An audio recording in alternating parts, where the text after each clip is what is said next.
எந்த 3 ப்ரொடக்ஷன் முக்கியம் தெரியுமா? Pre production, production, post production. Pre ப்ரொடக்ஷன்னா ஒரு ஸ்டோரி ஒன்லைனாக இருக்கும் போது அதுக்கு ஒர்க் பண்ணுறது தான் ப்ரீ ப்ரொடக்ஷன். அதாவது ஒரு ஷூட்டுக்கு ஒரு மூவி ஷூட் பண்ண போகிறோன்னா அதுக்கு ஸ்க்ரீன் பிளே எழுதுறது, ட்ரீட்மெண்ட் எழுதுறது, ஸ்டோரி போர்டு எழுதுறது, லொக்கேஷன் பார்க்க போகிறது, இந்த கேரக்டருக்கு இவங்க தான் கரெக்டாக இருப்பான்னு கேரக்டர் ஆடிஷன் இருக்கிறது ப்ரீ ப்ரொடக்ஷன். ஒரு சினிமாட்டோகிராஃபருக்கு வேலையே ப்ரொடக்ஷன் போது தான், அதாவது ஷூட்டிங் போது தான்.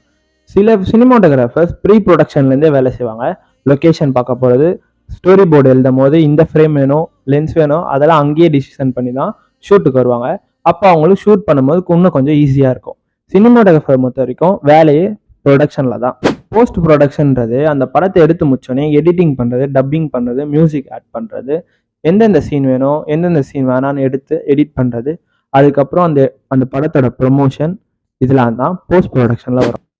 இந்த 3 ப்ரொடக்ஷனை டீட்டெயிலாக எக்ஸ்பிளைன் பண்ணலான்னு இருக்கேன். அதுக்கு பெரிய வீடியோ தான் நல்லாயிருக்கும். ஸோ லாங் வீடியோ போடலாமா வேணாமான்னு கமெண்ட் பண்ணுங்க. வாங்க சேர்ந்து பயணிக்கலாம்.